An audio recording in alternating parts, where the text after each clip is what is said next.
باقی نہیں رکھے گا۔ ظاہری طور پر بعض مرتبہ ایسا ہوتا ہے کہ انسانوں کو لگتا ہے باطل کا غلبہ ہو رہا ہے، جیسے انہوں نے جب وہ لاٹھیاں پھینکی اور رسیاں پھینکی میدان میں، سانپ ہی سانپ ہو گئے، اژدہے ہو گئے، بڑے بڑے سانپ، لوگ گھبرانے لگ گئے، پورا میدان سانپوں سے بھرا ہے، عجیب سی کیفیت لوگوں پر طاری ہو گئی، لوگوں کو لگا یہ تو غالب آ جائیں گے، لیکن باطل تھوڑا زور و شور دکھاتا ہے، ہمیشہ کے لیے اسے غلبہ نہیں ہوتا ہے۔ یہی ہوا، اللہ اس کو باطل کرے گا، ان اللہ لا یصلح عمل المفسدین، اللہ فساد برپا کرنے والوں کے عمل کی کبھی اصلاح نہیں کرتا ہے۔ وَيُحِقُّ اللَّهُ الْحَقَّ بِكَلِمَاتِهِ، اللہ اپنے کلمات کے ذریعے سے، اپنے فیصلوں کے ذریعے سے حق کو ثابت کرے گا، جمائے گا، اگرچہ مجرم لوگ کتنا ہی ناپسند کیوں نہ کریں۔ حضرت موسیٰ کا واقعہ ابھی آگے اور چلے گا، لیکن قرآن میں بار بار بیان کیا گیا، کیوں بیان کیا گیا؟ یہ ثابت کرنے کے لیے حق اور باطل کے درمیان کشمکش، حق اور باطل کے درمیان یہ جھگڑا، حق اور باطل کا یہ مقابلہ، یہ ہمیشہ سے ہے، ہمیشہ چلتا رہے گا، آج بھی چل رہا ہے، آئندہ بھی چلتا رہے گا۔ موسیٰ اور ہارون کے سامنے جادوگر آئے تھے، باطل کا اپنانے والے آئے تھے، ہر دور میں حق پرستوں کے سامنے آتے رہیں گے، لیکن اللہ کی طرف سے یہ قطعی فیصلہ ہے، وعدہ ہے، اللہ باطل کو کبھی پنپنے نہیں دے گا، ہمیشہ غلبہ اسے نہیں ہوگا۔ سورہ یونس کی آیت نمبر 71 سے کر رہے۔ پچھلے درس میں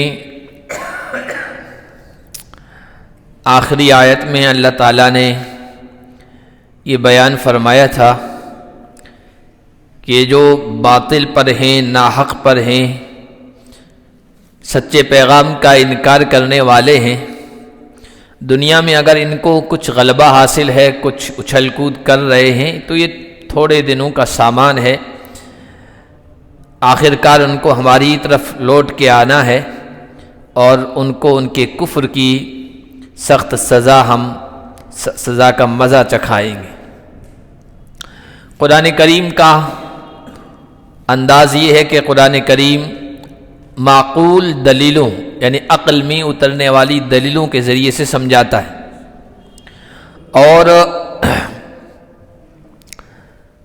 وعظ کے ذریعے سے، نصیحت کے ذریعے سے، دل میں اتر جانے والی باتوں کے ذریعے سے سمجھاتا ہے۔ اگر انسان اس سے نہیں سمجھتے ہیں تو پھر قرآن ایام اور واقعات یعنی پچھلی قوموں پر جو حالات گزرے ہیں ان کو ایام عربی میں کہتے ہیں، وَذَكِّرْهُمْ بِأَيَّامِ اللَّهِ، وہ دن جن میں کسی قوم پر اللہ کا بڑا احسان ہوا یا اللہ کا عذاب آیا تو ان کو ایام اللہ کہتے ہیں، ان کے ذریعے سے قرآن سمجھاتا ہے۔ چنانچہ حضرت نوح علیہ السلام کا واقعہ اب اللہ تعالیٰ بیان فرما رہے ہیں۔ یہ سورت ہے سورہ یونس، یہ مکی دور کے آخر کی سورت ہے، اور یہ وہ وقت تھا جب اللہ کے نبی صلی اللہ علیہ وسلم کی مخالفت مکے میں زوروں پر تھی، حق کی مخالفت، اور آپ کا اور آپ کے ساتھیوں کا ستانے کا واقعہ، ظلم ڈھانے کا واقعہ بالکل آخری انتہا پر، جس کو کہتے ہیں انتم چرم پر تھا، بالکل آخری انتہا کو چھو رہا تھا۔ اس موقع پر یہ سورت اتری ہے۔ اللہ کے نبی صلی اللہ علیہ وسلم کا مکے میں وجود یہ کافروں کو بہت گراں گزر رہا تھا، بہت مشکل لگ رہا تھا کہ یہ مکے میں کیوں رہ رہے ایمان والے۔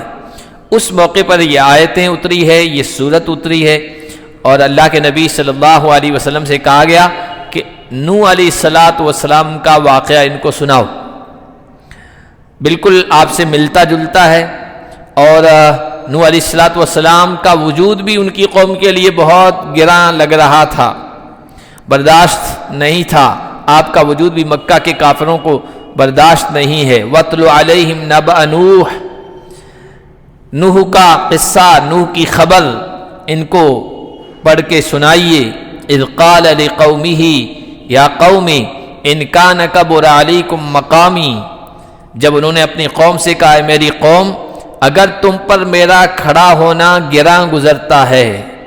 کھڑا ہونے کا مطلب یہ ہے کہ جب کوئی آدمی واعظ کرتا ہے، نصیحت کرتا ہے، تو کھڑے ہو کے سمجھاتا ہے، نصیحت کرتا ہے. تو حضرت نوح علیہ السلام ان کو سمجھاتے تھے. وَتَذْكِيرِ بِآيَاتِ اللَّهِ، اللہ کی آیات کے ذریعے سے، اللہ کی ہدایات کے ذریعے سے، اللہ کی اتاری ہوئی تعلیمات کے ذریعے سے میرا تمہیں نصیحت کرنا یہ تمہیں دشوار لگتا ہے، گراں گزرتا ہے، تمہیں برداشت نہیں ہے، تو سن لو. فَعَلَى اللَّهِ تَوَكَّلْتُ، میں نے اللہ پر بھروسہ کر لیا ہے. فَأَجْمِعُوا أَمْرَكُمْ وَشُرَكَاءَكُمْ، تم اپنا معاملہ طے کر لو اور اپنے شریکوں کو، جن کو تم اللہ کا شریک سمجھ بیٹھے ہو. اور پہلے ہم پڑھ چکے ہیں تفسیر میں 29ویں پارے میں بھی جو خاص ان کے بت تھے، ود، سوا، یغوث، یعوق، نصر، یہ 5 بڑے بڑے بتوں کا ذکر آیا ہے. بلکہ وہ بت نہیں تھے، وہ اللہ کے نیک بندے تھے، لیکن بعد میں ان کا اسٹیچو بنا دیا گیا، تصویریں بنا دی گئی، مورتیاں بنا دی گئی، ان کی وہ عبادت کرنے لگ گئے تھے اور اللہ کا شریک سمجھنے لگ گئے تھے. کہ جن کو تم اللہ کا شریک سمجھتے ہو، خدا سمجھتے ہو، ان کو بھی اپنے اس معاملے میں شریک کر لو. اور ثم لا یکن امرکم علیکم غمہ، تمہارے معاملے میں تمہارے اوپر کوئی شبہ باقی نہ رہے. ثم اقضوا الیہ، پھر میرے بارے میں فیصلہ کر لو کیا کرنا ہے. ولا تنظرون، بالکل بھی مجھے مہلت مت دو. علی اللہ توکلت، میں نے اللہ پر بھروسہ کر لیا ہے، میری حفاظت کرنے والا اللہ ہے. چونکہ اللہ کے پیغمبروں کو، نبیوں کو، ان کا مشن ہوتا ہے توحید. توحید کا مطلب اللہ کو خالق سمجھنا، اللہ کو مالک سمجھنا، اللہ کو رب سمجھنا، پالنے والا سمجھنا، اور پھر اسی ہی کی عبادت کرنا. کسی کو اس کے ساتھ شریک نہیں، کسی اور کو مشکل کشا نہیں سمجھنا، کسی کو اور کو بگڑی بنانے والا نہ سمجھنا، کسی اور کو روزی دینے والا نہ سمجھنا، کسی اور کے ہاتھ میں نفع نقصان نہ سمجھنا. یہ نبیوں کا مشن ہوتا ہے اور ان کا پیغام ہوتا ہے. اور جب یہ بات ہوتی ہے نا تو مشرکوں کو گراں گزرتی ہے. یہ لا الہ الا اللہ، یہ لا کی تلوار، یہ لا کی تلوار سب پہ چلتی ہے نا تو گراں گزرتی ہے. اگر آپ کہیں کہ نہیں اللہ بھی کرتا ہے، یہ بھی کرتے ہیں، اللہ کے قبضے میں بھی ہے، اختیار میں بھی ہے، ان کے بھی ہے، تو کوئی آپ سے ناراض نہیں ہوگا. لیکن جب ایک مومن، ایک موحد یہ کہتا ہے لا الہ الا اللہ، تو پھر وہ سب کی گردنوں کو ختم کر دیتا ہے. بس کرنے والی ذات اللہ کی ہے. اور جو بندہ اس میں جتنا قوی ہوتا ہے، مضبوط ہوتا ہے نا، وہ اتنا ہی حالات کا مقابلہ کرتا، کسی سے ڈرتا نہیں. ایک بڑے بزرگ گزرے ہیں، ان کے کچھ فارسی کے اشعار ہیں، تو انہوں نے کہا تھا کہ چوں تیغ لا بدستاری بیا تنہا چے غمداری. سلطان باہو الحق، باہو ملتان والے بزرگ گزرے ہیں اللہ والے، تو انہوں نے فارسی کے اشعار کہے چوں تیغ لا بدستاری بیا تنہا چے غمداری. جب لا کی تلوار تیرے ہاتھ میں ہے تو اکیلے کا خوف کیوں کر رہا ہے؟ کہ تو اکیلا ہے، ڈر کیوں رہا ہے؟ اکیلا چلا، کوئی غم مت کر، کوئی اندیشہ مت کر، کسی طرح کا ڈر خوف دل میں مت پال، دماغ میں مت پال. تیرے ہاتھ میں لا کی تلوار ہے. اور لا فتاح الا ہو، سلطان باہو ان کو اسی وجہ سے کہتے تھے، وہ اشعار کہتے تھے تو آخر میں ہو آتا تھا. ہو کا مطلب بس اللہ ہی ہے. ہو کا ذکر بھی پہلے لوگ کیا کرتے تھے. تو اللہ ہی کرنے والا ہے، اللہ ہے بس، اور کچھ نہیں ہے. تو انبیاء یہی کہتے علی اللہ توکل، تو ڈراتے تھے. یعنی شرک کرنے والے انبیاء کو الٹا ڈراتے تھے. ہمارے معبودوں کے خلاف کرو گے یہ دیوی کی مار پڑے گی، اور یہ دیوتا تمہیں نقصان پہنچا دے گا، اور تمہاری روزی بند ہو جائے گی، اور تمہاری اولاد کو نقصان ہو جائے گا، اور کاروبار کا ضرر پہنچ جائے گا، اور فلاں ہو جائے گا، اور فلاں ہو جائے گا. 12ویں پارے میں حضرت ہود علیہ السلام کا ذکر ہے. تو وہاں پر بھی انہوں نے جب اللہ کی توحید کی دعوت دی تو قرآن کہتا ہے، وہ کہتے تھے ان نقول الا اعتراک بعض آلہتنا بسوء. ہود یہ بہکی بہکی باتیں کرتے ہو تم، بس اللہ ہی کرنے والا ہے، کسی کے ہاتھ میں کچھ بھی نہیں، کیسی بہکی بہکی باتیں کرتے ہو؟ ہمیں تو ایسا لگتا ہے کہ ہمارے بعض معبودوں نے تمہیں نقصان پہنچا دیا ہے، ان کے خلاف بولتے ہو اس وجہ سے. تو اللہ کے بندے نے کہا انی اشہداللہ واشہدو، میں ایک اللہ کو گواہ بناتا ہوں، تم بھی گواہ رہو، میں تمہارے ان شریکوں سے بری ہوں، میں ان کو نہیں مانتا ہوں، من دونہ، جو اللہ کے علاوہ ہے، فقیدونی جمیعاً، یہی جو الفاظ حضرت نوح نے کہے نا، حضرت ہود نے کہے، جو میرے خلاف چال چلنی ہے چلو، تم بھی تمہارے معبود بھی، مہلت مت دو، انی توکلت علی اللہ ربی و ربکم، انہوں نے بھی یہی کہا، جو تمہارا بھی رب ہے میرا بھی رب ہے، اس پر میں نے بھروسہ کر لیا ہے، ما من دابۃ الا واخذ بناصیتہا، اس دھرتی پر کوئی بھی مخلوق ہے اس کی پیشانی اسی کے قبضے قدرت میں ہے، کوئی میرا نقصان نہیں پہنچا سکتا جب تک کہ اس کی طرف سے اشارہ نہ ہو جائے، اس کی طرف سے فیصلہ نہ ہو جائے، اس کو کہتے ہیں توکل، اس کو کہتے ہیں اللہ پر یقین۔ تو اللہ پر یقین جس بندے کا ہوتا ہے نا، پھر وہ کسی سے نہیں ڈرتا ہے، کوئی خوف نہیں کھاتا ہے، اس کا دل بہت مضبوط ہوتا ہے۔ حضرت نوح علیہ السلام نے بھی یہی کہا، جو کچھ فیصلہ کرنا ہے میرے خلاف فیصلہ کر لو، میں نے تو اللہ پر بھروسہ کر لیا۔ فَإِن تَوَلَّيْتُمْ، پھر اگر تم منہ پھیر رہے ہو، پیٹھ پھیر رہے ہو، فَمَا سَأَلْتُكُم مِّنْ أَجْرٍ، میں نے تم سے کوئی اجر کا مطالبہ نہیں کیا ہے۔ ہر پیغمبر کا یہی مخلصانہ مشن ہوتا ہے، وہ جو دعوت کا کام انجام دیتے ہیں، جس فریضے کو انجام دیتے ہیں، اللہ کا پیغام بندوں تک پہنچاتے ہیں نا، کبھی اجر کا، معاوضے کا، نذرانے کا، تنخواہ کا اس پر مطالبہ نہیں کرتے ہیں۔ ما سألتکم من اجر، میں نے کوئی تم سے معاوضہ نہیں مانگا ہے، ان اجری الا علی اللہ، میرا اجر تو اللہ کے ہے، مجھے اللہ نوازے گا۔ وَأُمِرْتُ أَنْ أَكُونَ مِنَ الْمُسْلِمِينَ، اور مجھے یہ حکم دیا گیا ہے کہ میں فرما برداروں میں سے ہو جاؤں، مسلمانوں میں سے ہو جاؤں۔ مسلمان کا مطلب ہوتا ہے اپنے آپ کو حوالے کر دینا، یعنی اللہ کے حوالے کر دینا، اپنے جذبات کو، اپنے احساسات کو، اپنے خیالات کو، اپنی سب چیزوں کو اللہ کے حوالے کر دینا، جس کو کہتے ہیں سرنڈر ہو جانا اللہ کے حکم کے آگے۔ بس جو اللہ کہے گا وہ میں کروں گا، نہ اپنے خیال کے مطابق چلوں گا، نہ اپنی خواہش کے مطابق چلوں گا، نہ اپنی نفسانی خواہشات کی اطاعت اور اتباع کروں گا، اللہ کا فرما بردار بن کے رہوں گا۔ اسی کو کہتے ہیں اسلام۔ اسلام تو اسلام جو ہے نا، یہ سب کا مذہب رہا ہے، سب کا، آدم علیہ السلام سے لے کر محمد الرسول اللہ صلی اللہ علیہ وسلم تک جتنے بھی پیغمبر آئے ہیں اور قیامت تک جتنے بھی انسان آئیں گے نا، ان کا اصل دھرم، اصل مذہب تو اسلام ہی ہے۔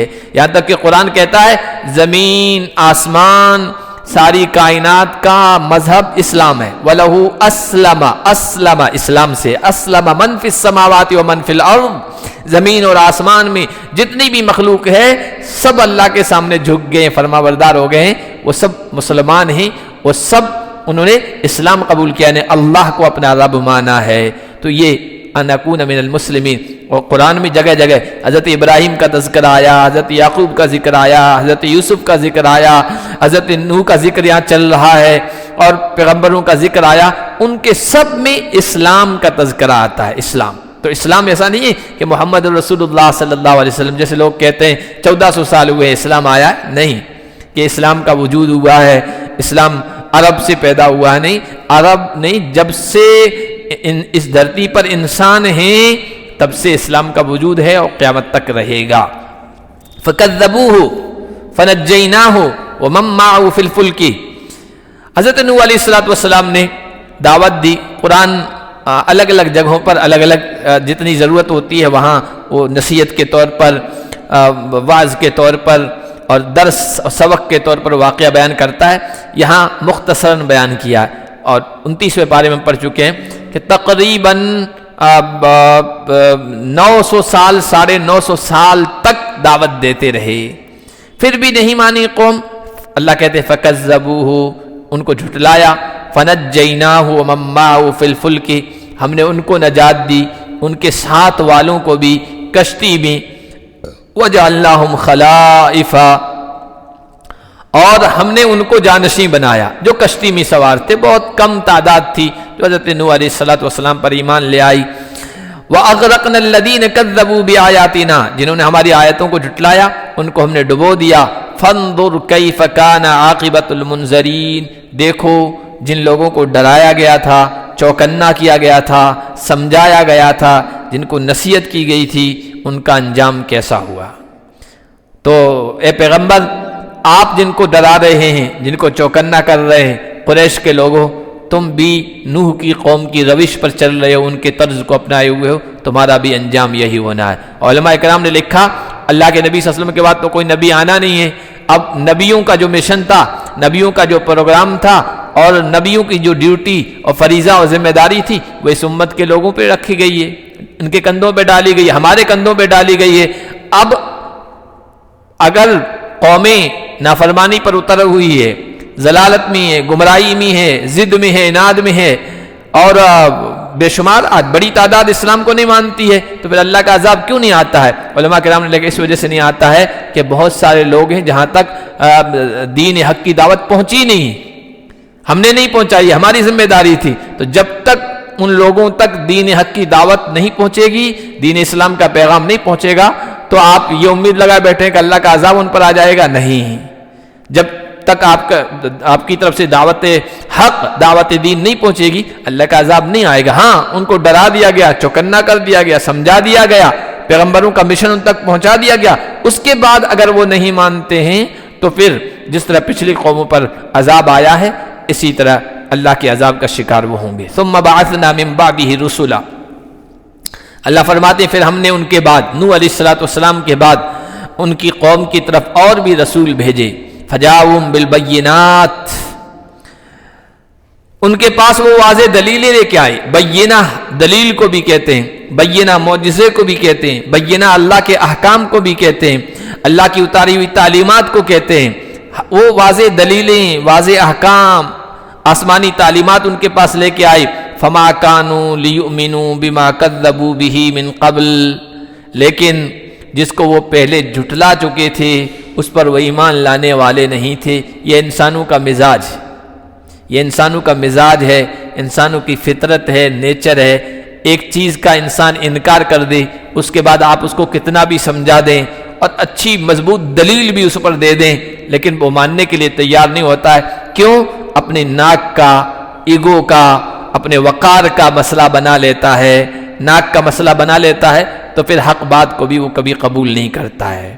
اس لیے انسان کا مزاج، ہر انسان کو یہ بنانا چاہیے کہ بھائی اگر کسی بات پر مضبوط دلیل میرے سامنے آ جائے تو پھر میں اپنی رائے کو، اپنی سوچ کو، اپنے خیال کو چھوڑ دوں گا، مضبوط دلیل کی بنیاد پر جو بات ہے اس کو قبول کروں گا۔ ہمارے بڑے بڑے علماء کرام تھے، انہوں نے دین کے کسی مسئلے کے سلسلے میں کوئی رائے قائم کی کہ میرے نزدیک یہ مسئلہ ہے، لیکن بعد میں جب کسی نے ان کو سمجھایا اور ان کے سامنے مضبوط دلیل آ گئی، اگرچہ وہ کسی چھوٹے کی طرف سے کیوں آئی ہو، ان کے شاگردوں کی طرف سے، ان سے پڑھنے والوں کی جانب سے کوئی دلیل آ گئی اور ان کو سمجھ میں آگے نہیں، دلیل تو بات تو یہ مضبوط کر رہا ہے، تو انہوں نے اپنی رائے سے رجوع کیا ہے، اپنی رائے کو چھوڑ دیا ہے اور اس مضبوط دلیل کی بنیاد پر جو مسئلہ تھا اس کو قبول کیا ہے۔ تو انسان کا مزاج یہی ہونا چاہیے، لیکن اکثریت انسانوں کی یہی ہے جو انسانوں کا پیدا کرنے والا کہہ رہا ہے فما کانوا لیؤمنوا بما کذبوا به من قبل۔ انسان ایک مرتبہ کسی چیز کو ٹھکرا دیتا ہے، پھر اس پر ضد کرتا ہے، اصرار کرتا ہے، کتنے ہی مضبوط دلائل اس کے سامنے آ جائیں لیکن وہ قبول نہیں کرتا ہے۔ کذالک نطبع علی قلوب المعتدین، اس طرح ہم حد سے گزرنے والوں کے دلوں پر مہر لگا دیتے ہیں۔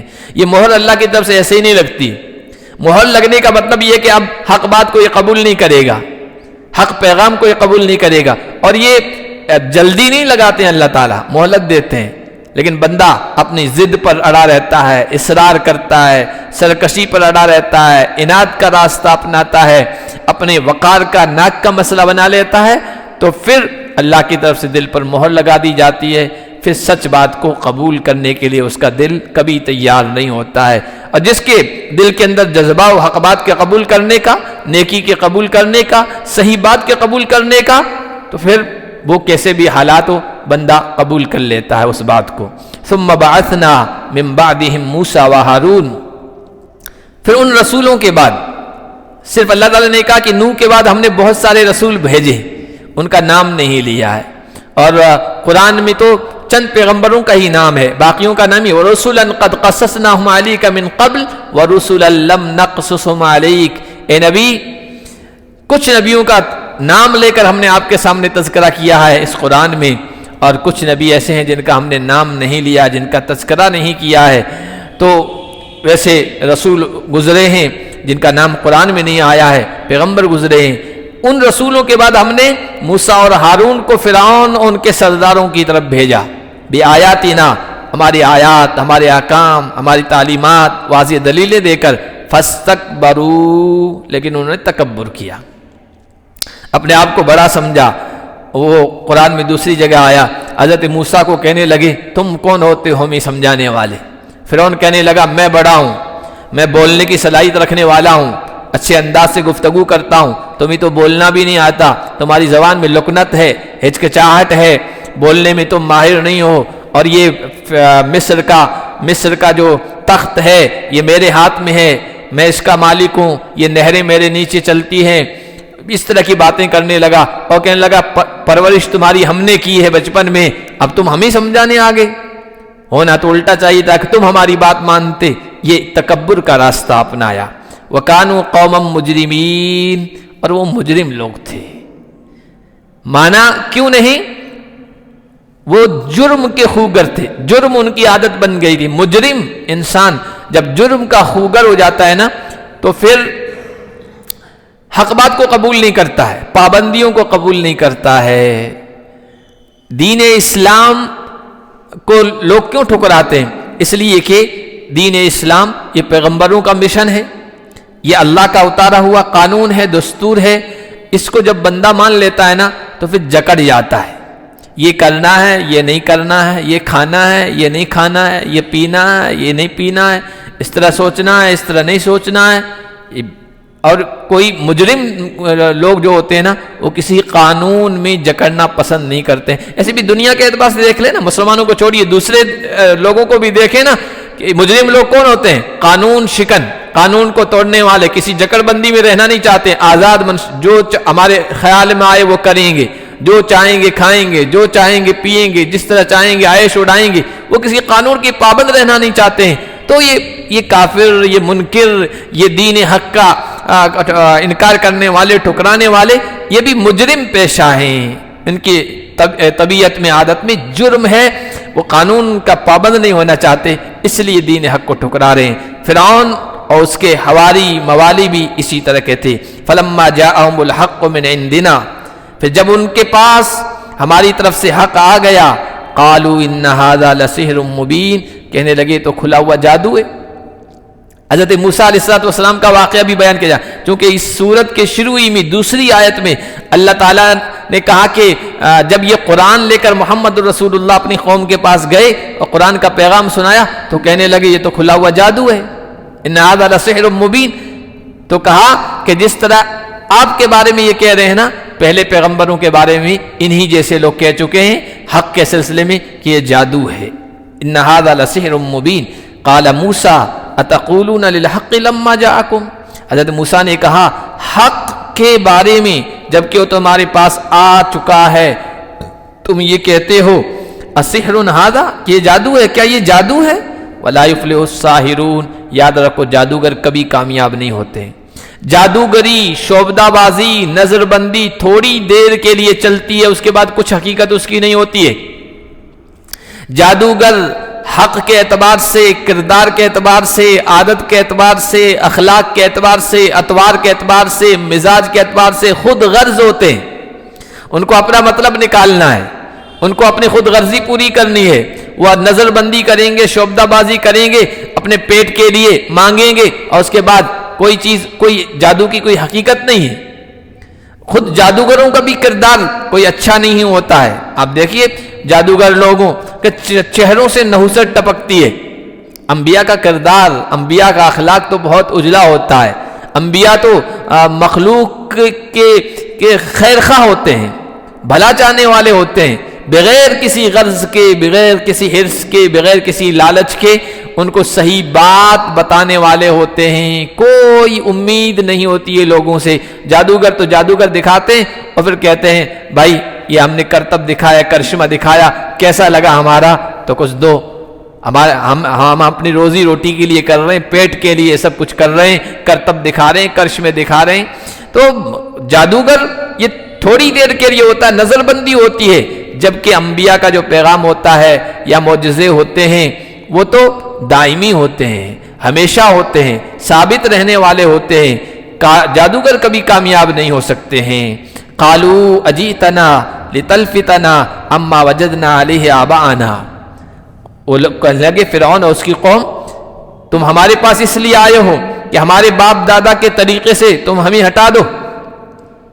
ہمارے باپ دادا، چونکہ یہ مصری لوگ تھے، مصری لوگ پتہ نہیں کتنے معبودوں کی پوجا کرتے تھے، جس طرح ہمارے یہاں ہے نا، یہی مصریوں کا طریقہ تھا، جانوروں کی پوجا، کتے، بلی اور گائے کی پرستش بھی ان کے ہاں۔ یہ جو سامری کا واقعہ بچڑا بنایا تھا وہ مصر کے رہنے والے تھے سب، تو وہ بھی ان کے ہاں تھی، اور وہ نہ جانے کتنی چیزوں کو، مخلوقات کو خدا سمجھ بیٹھے تھے، ان کی پوجا کرتے تھے، ان کے باپ دادا سے یہی چلا آ رہا تھا۔ تو کہا کہ تمہارا مقصد یہ ہے کہ باپ دادا کے طریقے سے ہمیں ہٹا دو۔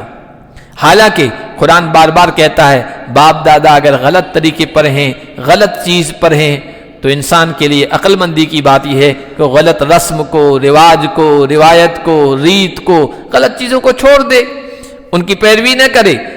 وَتَكُونَ لَكُمُ الْكِبْرِيَاءُ فِي الْأَرْضِ، دوسری بات، تم یہ چاہتے ہو کہ زمین میں تمہاری بڑائی ہو جائے، یہ تم دینی مشن نام دے رہے ہو، ٹائٹل تو ہے دینی مشن، توحید، اللہ کی طرف بلانا، لیکن پسے پردہ تم سیاست کرنا چاہتے ہو، حکومت قبضانا چاہتے ہو۔ جس طرح آج بھی اسلام کے بارے میں لوگ کہتے ہیں ارے ان کا مقصد یہاں غالب آ جانا ہے، حکومت اپنے قبضے میں لینا ہے، اور اس دھرتی پر قبضہ کرنا ہے، یہ لینڈ جہاد فلاں فلاں، یہ کیا، یہ سب وہی چیزیں ہیں۔ تکون لکم الکبریاء فی الارض، ہر زمانے کے منکرین، اللہ کے سچے پیغام پہنچانے والوں کے بارے میں یہ کہتے تھے تم یہ مشن لے کے بیٹھے ہو نا، ٹائٹل تو دین کی خدمت کا ہے، لیکن اصل تم ملک کو ہتھیانا چاہتے ہو، حکومت کو ہتھیانا چاہتے ہو۔ وما نحن لکما بمؤمنین، ہم تمہارے پیغام کو ماننے والے نہیں، تم پر ایمان لانے والے نہیں ہیں۔ فرعون کہنے لگا اگر ایسا ہی ہے تو بھائی مقابلہ کریں گے، ہمیں تو تم جادوگر لگتے ہو، تو ہمارے پاس جادوگر ہیں۔ ایتونی بکل ساحر علیم، اعلان کر دیا ہر جانکار ماہر جادوگر میرے پاس لے آؤ۔ جادوگر آ گئے، جادوگری کا دور تھا، اور جس سے آج کل زمانے میں کیبینٹ بنتی ہے نا حکومت کی، منتریوں میں کون ہوتے ہیں؟ پڑھے لکھے لوگ ہوتے ہیں، انجینئر ہوتے ہیں، سائنسداں ہوتے ہیں، مختلف میدانوں کے ماہر ہوتے ہیں، ان سے مشورہ لیا جاتا ہے۔ اس زمانے میں جادوگروں سے، بھوپوں سے، ساحروں سے، کاہنوں سے، اس طرح کے جو لوگ ہوتے تھے ان سے مدد طلب کرتا تھا فرعون، کہا کہ بلاؤ ان کو۔ فلما جاء السحرۃ قال لهم موسیٰ القوا ما انتم ملقون، جب جادوگر آ گئے حضرت موسیٰ نے ان سے کہا جو کچھ تم پیش کرنے والے ہو پیش کرو، اپنا کرتب دکھاؤ۔ فلما القوا، جب انہوں نے، وہ کیا لائے تھے؟ رسیاں لائے تھے، لاٹھیاں لائے تھے، جو قرآن میں دوسری جگہوں پر ہم پڑھ چکے ہیں۔ انہوں نے جب ڈالا، حضرت موسیٰ نے کہا جو تم لے آئے ہو یہ جادوگری ہے، اور جادوگری ہمیشہ رہنے والی نہیں ہے۔ یہ کم عقل کوتا فہم لوگ ہوتے ہیں جو حق میں اور جادوگری میں فرق نہیں کر پاتے ہیں، یا نبیوں کے معجزوں میں اور جادوگروں میں فرق نہیں کر پاتے ہیں۔ جیسے کوئی کم سمجھ ہوتا ہے، نادان ہوتا ہے، وہ سونے میں اور پیتل میں فرق نہیں کر پاتا ہے۔ ذرا سا سمجھ رکھنے والا، عقل مندی رکھنے والا بندہ سمجھ لیتا ہے کیا پیتل ہے اور کیا سونا ہے۔ یہی حقیقت ہوتی ہے جادوگری میں، اور جادوگری پیتل ہے، اور نبیوں کی جو چیز پیش کی جاتی ہے معجزہ وہ سونا ہوتا ہے۔ یہ تو تم جادوگری پیش کر رہے ہو۔ ان اللہ سیبطلہ، اللہ اس کو ختم کر دے گا، باقی نہیں رکھے گا۔ ظاہری طور پر بعض مرتبہ ایسا ہوتا ہے کہ انسانوں کو لگتا ہے باطل کا غلبہ ہو رہا ہے، جیسے انہوں نے جب وہ لاٹھیاں پھینکی اور رسیاں پھینکی میدان میں، سانپ ہی سانپ ہو گئے، اژدھے ہو گئے، بڑے بڑے سانپ، لوگ گھبرانے لگ گئے، پورا میدان سانپوں سے بھرا ہے۔ عجیب سی کیفیت لوگوں پر طاری ہو گئی، لوگوں کو لگا یہ تو غالب آ جائیں گے، لیکن باطل تھوڑا زور و شور دکھاتا ہے، ہمیشہ کے لیے اسے غلبہ نہیں ہوتا ہے۔ یہی ہوا، اللہ اس کو باطل کرے گا۔ ان اللہ لا یصلح عمل المفسدین، اللہ فساد برپا کرنے والوں کے عمل کی کبھی اصلاح نہیں کرتا ہے۔ وَيُحِقُّ اللَّهُ الْحَقَّ بِكَلِمَاتِهِ، اللہ اپنے کلمات کے ذریعے سے، اپنے فیصلوں کے ذریعے سے حق کو ثابت کرے گا، جمائے گا، اگرچہ مجرم لوگ کتنا ہی ناپسند کیوں نہ کریں۔ حضرت موسیٰ کا واقعہ ابھی آگے اور چلے گا، لیکن قرآن میں بار بار بیان کیا گیا۔ کیوں بیان کیا گیا؟ یہ ثابت کرنے کے لیے حق اور باطل کے درمیان کشمکش، حق اور باطل کے درمیان یہ جھگڑا، حق اور باطل کا یہ مقابلہ، یہ ہمیشہ سے ہے، ہمیشہ چلتا رہے گا، آج بھی چل رہا ہے، آئندہ بھی چلتا رہے گا۔ موسیٰ اور ہارون کے سامنے جادوگر آئے تھے، باطل کا اپنانے والے آئے تھے، ہر دور میں حق پرستوں کے سامنے آتے رہیں گے، لیکن اللہ کی طرف سے یہ قطعی فیصلہ ہے، وعدہ ہے، اللہ باطل کو کبھی پنپنے نہیں دے گا، ہمیشہ غلبہ اسے نہیں ہوگا، آخرکار نتیجے کے طور پر حق ہی غالب آئے گا، چاہے دنیا کے مجرم، دنیا کے مفسد، دنیا کے اندر جرم کا راستہ اپنانے والے، حق پیغام، حق دین اور حق مشن کی راہ میں روڑا اٹکانے والے کتنی کوشش کیوں نہ کر لیں، آخر ان کو اب ختم ہونا ہے، ناپید ہونا ہے۔ وَيُحِقُّ اللَّهُ الْحَقَّ بِكَلِمَاتِهِ، اللہ اپنے فیصلوں کے ذریعے سے حق کو ثابت کرے گا، اگرچہ مجرم لوگ کتنا ہی ناپسند کیوں نہ کریں۔ آگے اللہ تعالیٰ نے فرمایا کہ یہ جب ہو گیا کہ جادوگروں نے بھی ایمان قبول کر لیا اور فرعون ہار گیا، تو کیا ہوا؟ حق سامنے آ گیا تو کیا سب لوگ دوسرے جو تھے وہ بھی ایمان لے آئے؟ دنیا میں ایسا نہیں ہوا ہے۔ حضرت موسیٰ علیہ السلام پر بھی کچھ ہی لوگ اس وقت ایمان لے آئے، باقی اپنی ضد پر ہی اڑے رہے۔ ان کا انجام کیا ہوا اگلے درس میں پڑھیں گے۔